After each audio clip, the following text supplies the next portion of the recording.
तीन चीजें होती हैं, चलती हैं, चर्चा, पर्चा, खर्चा। ये हमारी बात नहीं, अमित शाह बोलते हैं कि मोदी जी जो बोलते हैं वो जुमला होता है। पुरानी बोतल पे नया रैपर लगाने का काम करते हैं। आप लगभग 55% लोग हमारे यहाँ भी भूखमरी, मतलब उनको भूखे राशन दिया जा रहा है। और हमारे मोदी जी कहते हैं हमारा 5वीं अर्थव्यवस्था अभी चिड़चिड़ाए हुए हैं, कुछ कर नहीं पा रहे हैं। देख रहे हैं कि पूर्ण बहुमत से भारतीय जनता पार्टी सरकार बना रही है, तो कुछ ना कुछ फालतू की बातें करेंगे। वो अपने आप को पिछड़ा साबित करके आए थे जनता के बीच में। आज जो है उत्तर प्रदेश और देश के देख लीजिए प्लेटफार्म पे जो है वो पिछड़े समाज के नौजवानों का हक अधिकार छीन लिया गया है। कभी गंगा जी मैया ने उनको बुलाया है, कभी सरयू मैया ने उनको बुलाया है। राम मंदिर अधूरा छोड़ करके प्राण प्रतिष्ठा कर दिए। अपराध तो देख ही रहे हो क्या कैसे चल रहा है। हत्याएं जेल में हो रही हैं, अपराधी खुलेआम टहल रहे हैं। कहते हैं कि हम जीरो टॉलरेंस बात करते हैं अपराध में। बता दीजिए कि ब्रिजेश सिंह कहाँ टहल रहे हैं, विनीत सिंह कहाँ टहल रहे हैं, धनंजय सिंह कहाँ टहल रहे हैं। ये लोग क्या अपराधी नहीं हैं? जब राम ही हमारे सुरक्षित नहीं रहेंगे तो हम लोग कहाँ सुरक्षित रहेंगे। आज हमारे राम का इतना भव्य मंदिर अयोध्या में बना, पूरे भारतवर्ष से, देश विदेश से लोग देखने आ रहे हैं। पहले कर्जा देश का कितना था? 55 लाख करोड़ रुपया। अब 105 लाख करोड़ रुपया इस देश पे कर्जा हो गया। भाई देश कहाँ जा रहा है? और पिछली गलतियों से सीख लेनी चाहिए आदमी को, उन गलतियों को दोबारा दोहराना नहीं चाहिए, हमारे पूर्वजों ने कहा है। लोकसभा चुनाव 2024 के तारीखों का भी ऐलान हो चुका है। पहले चरण का जो नॉमिनेशन है उसकी भी तारीख आ गई है। ऐसे में उत्तर प्रदेश के लोग, चूंकि उत्तर प्रदेश राजनीतिक रूप से काफ़ी जागृत राज्य माना जाता है और कहा भी जाता है कि दिल्ली का रास्ता अगर कहीं से होकर गुजरता है तो उत्तर प्रदेश से होकर गुजरता है, तो उत्तर प्रदेश के लोगों के मन में क्या बात चल रही है और उनके मन में कैसी सरकार चाहिए, इसको लेकर क्या स्थिति है, इस पर बातचीत करने के लिए दिल्ली लाइन की टीम पहुंची है पब्लिक के बीच में। तो सबसे पहले बात करते हैं कि आखिर उत्तर प्रदेश की जनता क्या चाहती है। सर ये बताइए कि 2024 का लोकसभा चुनाव सामने है, हर एक पार्टी, राजनीतिक पार्टी तैयारी कर रही है, लोगों को किस तरीके की सरकार चाहिए, उसको लेकर लोगों के मन में क्या बात है? देखिए, जनता ये चाहती है, जनता जनार्दन, जो सरकार हो वो हमारे लिए काम करे, जनता के लिए, जनता द्वारा चुनी जाती है, जनता की सरकार हो, न कि झूठ बोलने वाली सरकार हो, न कि जैसे अमित शाह बोलते हैं, ये हमारी बात नहीं, अमित शाह बोलते हैं कि मोदी जी जो बोलते हैं वो जुमला होता है चुनाव में। जैसे 15 लाख की बात उन्होंने किया कि खाते में आएंगे गरीबों को, काला धन हम वापस लाएंगे, और सारा का सारा काला धन अपने इलेक्टोरल बॉन्ड में चुनावी चंदा के रूप में उन्होंने लिया। और आपने देखा होगा कि उत्तर प्रदेश में जो सरकार थी अखिलेश यादव जी की, तो कितना काम यहीं लखनऊ में हुआ। इकाना स्टेडियम, अब तक उत्तर प्रदेश में कानपुर में होता था अंतर्राष्ट्रीय मैच, लेकिन बंद हो गया था कानपुर में। इकाना स्टेडियम बनवाए, यहाँ पे आज अंतर्राष्ट्रीय स्तर के मैच हो रहे हैं। मैदानता इन्होंने लाया, अच्छे ढंग का इलाज हो रहा है। मेट्रो लखनऊ में इन्होंने दिया। आज तक भाजपा सरकार में एक भी मेट्रो बता दीजिए किसी भी उत्तर प्रदेश के किसी भी जिले में इन्होंने शुरू किया हो कोई कार्यक्रम नहीं किया है। मुख्यमंत्री लगातार आगरा भी, आपका आलमबाग जो बस अड्डा, टर्मिनल बस अड्डा है, अंतर्राष्ट्रीय स्तर का बस अड्डा बना है। आगरा एक्सप्रेस वे, आपको दिल्ली जाना है तो आप जान लीजिए ऐसी सड़क बनी है कि उस पर आप पानी पी सकते हैं, चाय पी सकते हैं, कहीं से ज़रा सा पेट का पानी हिल नहीं सकता है। इन्होंने पूर्वांचल, अखिलेश यादव ने पूरी की पूरी ज़मीन खरीद ली थी, काम शुरू हो चुका था। ये केवल पुरानी बोतल पे नया रैपर लगाने का काम करते हैं। लोहिया कैंसर इंस्टीट्यूट को बनाया अखिलेश यादव जी ने, यही हम लखनऊ को बता रहे हैं ये सब काम जो इन्होंने किया। तो और महंगाई कंट्रोल थी। आज किसान आंदोलन कर रहा है पूरे देश का, केवल यही ना मांग कर रहा कि एमएसपी की गारंटी दी जाए, हमारी जो फसल है उसका वाजिब दाम दिया जाए। लेकिन सरकार क्या कर रही है, जो है ये गारंटी देते हैं कि हम किसानों की आय दुगनी करेंगे। आय दुगनी करने की बजाय जब किसान आंदोलन करता, मांग करता अपने हक अधिकार की, तो कहने लगते हैं कि ये किसान खालिस्तानी हैं, ये किसान आतंकवादी हैं, इसमें चंदाजीवी हैं। अब तो अंतर्राष्ट्रीय चंदाजीवी कौन है ये तो घोषित हो गया ना, कि अंतर्राष्ट्रीय चंदाजीवी तो भाजपा के ही लोग हैं। चंदा मांग मांग करके इन लोगों ने किस तरीके से नोटिस भेज भेज करके फर्जी कंपनियों से पैसा लेने का काम किया गया, खून चूसने का काम किया गया है।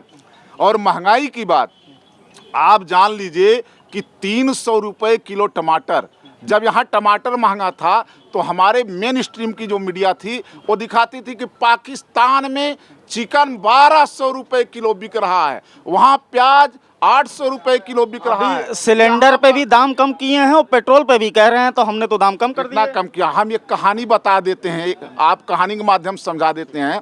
एक राजा था, राजा के यहाँ जो है दरबार में, उनके क्षेत्र में राजा के एक व्यापारी जो है होटल चलाता था। तो होटल चलाता था, उस समय उसकी रोटी का दाम था 5 रुपये, तो जनता खिलाता था। तो कुछ महंगाई जब बढ़ी राजा के तरफ से, तो उसने रोटी का दाम 10 रुपये कर दिया, दूना बढ़ा दिया। जब दूना दाम बढ़ गया तो जनता त्राहिमाम करने लगी, हल्ला गुल्ला करने लगी कि आप इतना दाम इकट्ठा नहीं बढ़ा सकते हैं। तो लोग राजा के पास घेराव करने गए। तो राजा ने क्या किया, जो है उस जो है व्यापारी को, होटल मालिक को बुलाया और कहा कि तुम इतना दाम क्यों बढ़ा दिए? कहा कि दाम बढ़ा दिया हूँ। तो राजा ने कहा कि मैं जैसे कहता हूँ वैसे करो तुम। कहा किस तरीके से करना? राजा ने कहा तुम इसका दाम 30 रुपये कर दो। तो उसने कहा कि अरे 10 रुपये तो हमने दाम कर दिया, तो हल्ला हो रहा, त्राहिमाम मचा, लोग जो है आंदोलन कर रहे हैं झंडा डंडा लेकर के, आप 30 रुपये। कहा नहीं, तुम हम जो कर रहे हैं वो कहो। तो उसने 30 रुपये बोर्ड पे लिख दिया कि होटल में खाने का दाम, रोटी का दाम 30 रुपये है। तो जनता भागी गई राजा की यहाँ। तो राजा जो है, राजा से मांग की कि आपने जो है उसके ऊपर दबाव, ना आपका कोई डर है ना कुछ है, आपने दबाव बनाया जो है, तो जा करके 30 रुपया कर दिया। बताइए यही आपके राजपाट में चलेगा? तो राजा ने उस बनिए को बुलाया, कहा कि ऐसा है, सुनो 30 रुपये दाम नहीं, 20 रुपये में तुमको रोटी बेचनी होगी। आप सोचिए किस तरीके से सरकार कर रही है। यानी कि 10 रुपये होटल मालिक ने बढ़ाया था, केवल 5 रुपये, और राजा ने बढ़ा दिया 30 रुपये। कै गुना चला गया? 30 रुपये से राजा उसमें श्रेय भी ले लिया। 10 रुपये घटा करके 20 रुपये में बेचवाया और कहा कि मुझे 10 रुपये तुम कमीशन दोगे, 5 रुपये तुम फायदा लोगे और 10 रुपये जनता का फायदा। इस तरीके से ये सरकार कर रही, लूट मचाई है, महंगाई बढ़ा। मैं आपके पास दोबारा आता हूँ, बाकी लोग भी बैठे हैं, इनसे भी बात कर लिया जाए। आप क्या कहना चाहेंगे जिस तरीके से, अगर बात करें प्रदेश में इस समय जो है राजनीति दो धड़ों में है, एक इंडिया गठबंधन और एक एनडीए गठबंधन, क्या देख पा रहे हैं इस चुनाव के लिहाज से? बीजेपी ने 80+ का टारगेट रखा है, विपक्ष को कहाँ देखते हैं? देखिए, पहले आपके चैनल को मैं धन्यवाद देना चाहता हूं। और रही बात जो बीजेपी सरकार आई थी, तो पूर्ण रूप से जो है जनता के साथ, युवा के साथ धोखा करके आई। उन्होंने कहा कि मेरी सरकार आएगी, मैं 2 करोड़ रोजगार दूंगा। लेकिन आज जो है उनका मीडिया पर, टीवी प्रचार आता है कि मैं 11,000 पीएम किसान निधि दे रहा हूं। तो अगर मेरी बात आदरणीय प्रधानमंत्री नरेंद्र मोदी के पास पहुंच रही हो, तो मेरी उनसे यही मांग है, आपने 10 साल तो किया, लेकिन आपकी इस बार तो आना नहीं है, पहली बात। लेकिन आपको जो कह रहे हैं कि मैं 11,000 करोड़ किसान निधि दे रहा हूं, अगर आप 11,000 करोड़ रोजगार दिए होते, आप कह रहे हैं कि मैं 80 करोड़ रुपए, 80,000 करोड़ लोगों को मुफ्त राशन दे रहा हूं। मैं कहता हूं, अगर आप मुफ्त की जगह जो आप राशन दे रहे हैं, उसकी जगह आप 80,000 करोड़ों को लिए आप एक से लेकर के higher education, BA, MA, BTech, BCom, BTC, BEd, जितने हायर एजुकेशन हैं, आप अगर फ्री कर देते, तब हमारा विकास देश होता, तब विकसित बदलता। कि आप 80 करोड़ रोशन देकर हम तो गुलाम बना रहे हैं ना, आप पीछे ले जा रहे हैं ना भाई। हमारे देश की जनसंख्या 1 अरब 40 करोड़ है। आप 80% 60% मान लीजिए, 80 दूना 160 होता है। आप लगभग 55% लोग हमारे यहाँ भी भूखमरी, मतलब उनको भूखे राशन दिया जा रहा है। और हमारे मोदी जी कहते हैं हमारा 5वीं अर्थव्यवस्था, अभी हंगरी रिपोर्ट लास्ट आई है, आप देखे होंगे, हंगरी रिपोर्ट 2024 आई है, भारत का उसमें 111वां स्थान है। और मोदी जी UNDP को दबाव बना रहे हैं कि आपने गलत रिपोर्ट दिया है। मतलब जो सही रिपोर्ट उसको गलत बनाए, वो जो कहें वो सही है। तो मेरी है कि आप 11,000 करोड़ रोजगार देंगे या 80,000 करोड़ रोजगार देंगे, 80 लाख आप कह रहे हैं आपने मुझे जो है गांव-गांव में मैंने वो आवास भेजा है। आवास की जगह आप मुझे नौकरी 80 का, मैं कहता हूँ जिस लायक, जो किसी को आपको चपरासी बनाओ, किसी को बड़े बाबू बनाओ, किसी टीचर ने, हमें आपकी शौचालय की आवश्यकता है ना, मुझे आपकी आवास की आवश्यकता है ना, मुझे PM किसान निधि की आवश्यकता है। बस हमें रोजगार दे देंगे, हमारा सब कुछ सही हो जाएगा। रोजगार की बात हो रही है और जाहिर तौर पे पिछले दिनों पेपर आउट हुए, उसको लेकर विपक्ष काफ़ी हमलावर रहा है। क्या कुछ कहना चाहेंगे? सरकार एक तरफ रोजगार की बात करती है, दूसरी तरफ पेपर आउट हो जाता है। ये कोई नई बात नहीं पेपर आउट होना, और ये कोई सरकार का काम नहीं पेपर आउट होना। ये तो आधिकारिक जो जहाँ से भी छोटी छोटी त्रुटियां हैं उनकी वजह से पेपर आउट होता है। हाँ, हालांकि सरकार ने कार्रवाई की उस पर, और उस पर कार्रवाई कर चल रही, निरंतर चल रही है। जिनके ऊपर जो दोषी हैं उनको आरोपी बना के उनको जेल भी भेजने का काम करेगी हमारी सरकार। और जैसा कि आप कह रहे थे महिला सशक्तिकरण के लिए आप देखिए कि हमारे देश में लखपति दीदियाँ बनना चालू हो गई। कभी ऐसा किसी ने सोचा था? हमारे प्रधानमंत्री के विजन को आप देखिए कि अब आने वाले 5 सालों में हम लोगों का लक्ष्य है कि हमारे देश में 5 करोड़ लखपति दीदियां बने, जो कि एक निम्न स्तर से उठा के उनको वहां पे पहुंचाया जा रहा है। तो ये देखिए, आधी आबादी को जब एक व्यक्ति सीधा सीधा साध रहा है तो अब कहाँ 400 पार रुकने वाला कोई है नहीं अभी। अच्छा, एक बड़ी महत्वपूर्ण चीज़ है, एक तरफ सरकार बोल रही है कि किसानों के लिए सरकार ने जो है तमाम योजनाएं चलाई, किसानों की आय बढ़ी है और साथ में उनके लिए जो है इंश्योरेंस की व्यवस्था है, तमाम व्यवस्था है, फिर भी किसान प्रोटेस्ट कर रहे हैं। क्या वजह हो सकती है, क्यों किसान प्रोटेस्ट कर रहा है जब सरकार इतना किसानों के लिए कर रही है? सरकार सब कुछ दे रहे किसानों को, लेकिन ये विपक्ष के जो लोग हैं ये लोग किसान को उसका के ज़बरदस्ती कराते धरना प्रदर्शन। बाकी किसान संतुष्ट है, उसको किसान निधि मिल रही है, उसको सस्ती खाद मिल रही है, पानी फ्री हो गया है, सरकारी जो बिजली से बिल पड़ता था वो माफ़ हो गया है, मुख्यमंत्री जी ने कर दिया है। तो उनको बहुत सी सुविधाएं मिल रही हैं, बीज मिल रहा है, खाद मिल रही है, सब कुछ मिल रहा है। ये विपक्ष का ही करा धरा होता है सब काम, वो लोग ही कराते हैं इसको। चीज़ तो है, मोदी जी कह रहे हैं कि मोदी की गारंटी है। अब ये बताइए विपक्ष के पास कौन सी गारंटी है? मोदी ने को तो 10 साल तक हम लोग देख ही लिए हैं।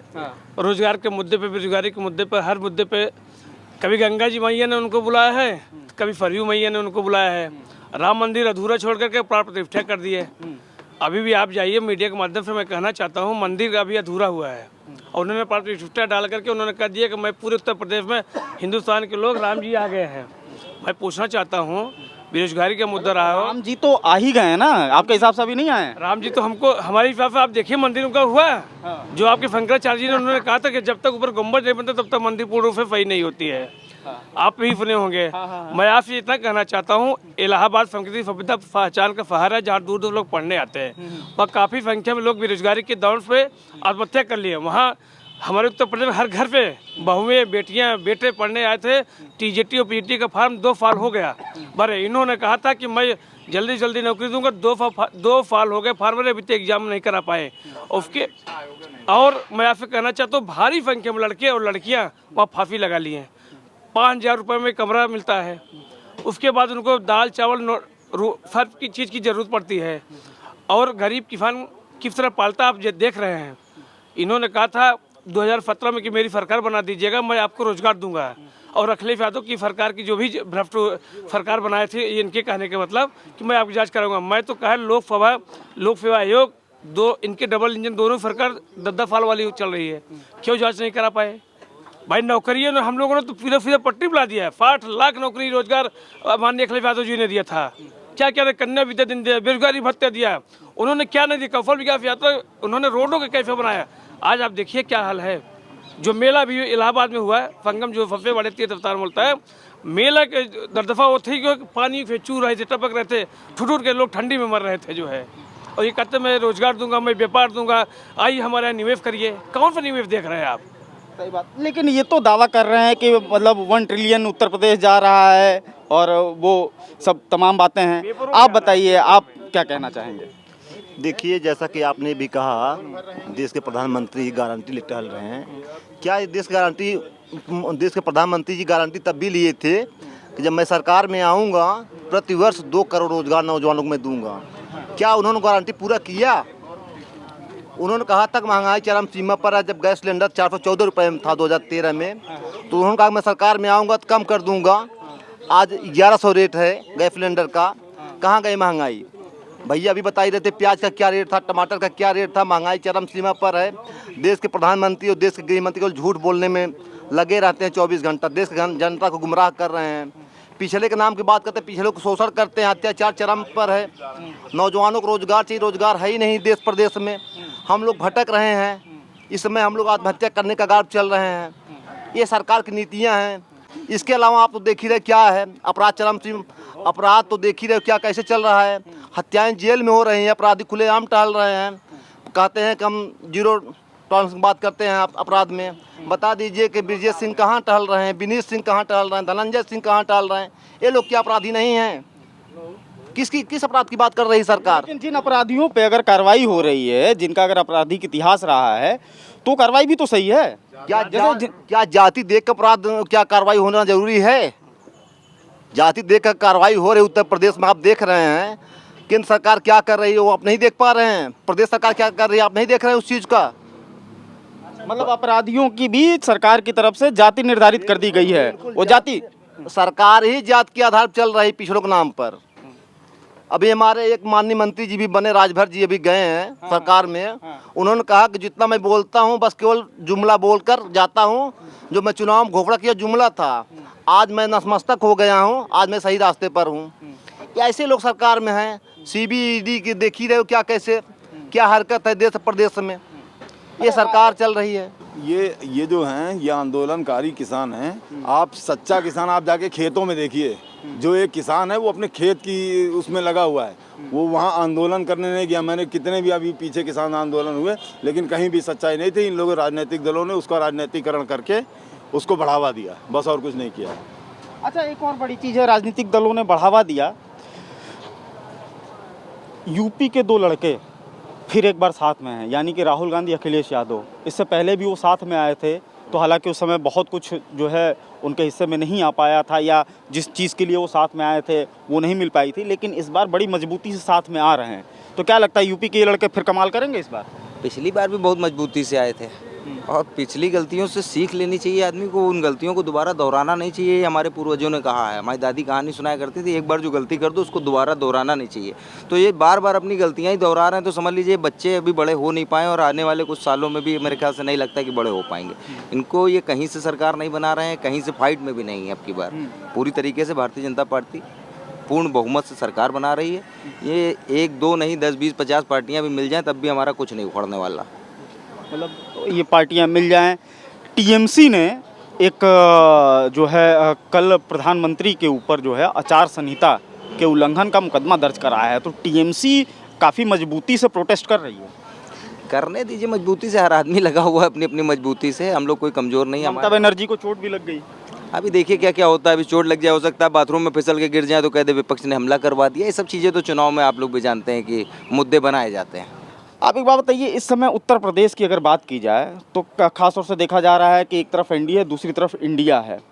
लेकिन जो इंडिया गठबंधन है, इस समय एक समय था कि जब इसमें आरएलडी भी थी, लेकिन आरएलडी अब जो है एनडीए के साथ चली गई है। तो क्या आपको लगता है कि जो इंडिया गठबंधन है उसके लिए थोड़ा सा टफ फाइट होगी, खासतौर से पश्चिमी उत्तर प्रदेश में, जो कि बीजेपी का एक जो है कमजोर किला माना जा रहा था? माननीय राष्ट्रीय अध्यक्ष जी ने अपने बयानों में बार बार कहा है कि सच का साथ देने के लिए हिम्मत और हौसले की ज़रूरत पड़ती है, और बहुत कम ऐसे लोग होंगे जो सत्य का साथ देने के लिए, आरक्षण को बचाने के लिए, संविधान को बचाने के लिए, पिछड़ों की लड़ाई लड़ने के लिए, दलितों को उनका हक दिलाने के लिए और संपन्नता और संपूर्णता ये कराने के लिए साथ आएंगे। तो जो लोग गए उनका भी स्वागत है, और जो हमारे साथ हैं और इस तानाशाही सरकार से लड़ रहे हैं तो उनका हमारे साथ भी स्वागत है। बिल्कुल। आपके पास एक बार मैं फिर से आऊँगा। जी, ये बताइए कि जिस तरीके से उत्तर प्रदेश की राजनीति चल रही है, कांग्रेस 17 सीटों पर लड़ रही है, लेकिन अभी तक जो है उन्होंने प्रत्याशी नहीं घोषित किए। खासतौर से पहली लिस्ट भी जारी होती है तो उसमें जो है अमेठी और रायबरेली तक में राहुल गांधी और प्रियंका गांधी नहीं आते हैं। आपके सहयोगी, आपके साथी हैं, क्या लगता है आपको कि अगर अमेठी में चर्चा भी चलने लगी है कि राहुल और प्रियंका में से कोई अमेठी और रायबरेली से नहीं लड़ेगा, तो क्या एक तरह से वॉक ओवर दे दिए हैं या आपके कंधे पर ही सारी पूरी जिम्मेदारी? ये सब देखिए, राजनीति है चर्चा पर्चा खर्चा, 3 चीज़ें होती हैं, चलती हैं। लिस्ट सारी लोग मन बना लिए हैं, पार्टियों के बड़े नेता समित बैठ करके मन बन गया कि किनको लड़ाना है। एक आध सीटों का पेच फंसता है जिस पर दबाव होता है, मतलब नेताओं का जो लड़ने वाले होते हैं उनका प्रेशर होता है, तो उस पर निर्णय लेने की अनिर्णय की स्थिति बनी रहती है। लेकिन सब लोग हर पार्टियां मन बना ली हैं कि किनको लड़ाना है, चाहे समाजवादी पार्टी हो चाहे कांग्रेस हो। तो समाजवादी पार्टी ने उत्तर प्रदेश में सबसे पहले अगर लोकसभा की सीट जारी की थी लिस्ट, तो समाजवादी पार्टी ने ही शुरुआत की थी, बीजेपी भी बाद में की है। तो ये चुनाव अभी तो मान लीजिए नामांकन कल से शुरुआत होगी, फर्स्ट स्टेज की 21 तारीख से, तो वो आ जाएगी। उसमें जो तैयार हैं, जो लड़ने वाले हैं, वो पहले से मैदान में डटे हुए हैं, तैयार हो, जानते हैं कि हमको लड़ाएगी, उनको हिंट हो गया होगा कि आपको लड़ना है, क्षेत्र में रहना, आपको बूथ स्तर पर तैयारी करना।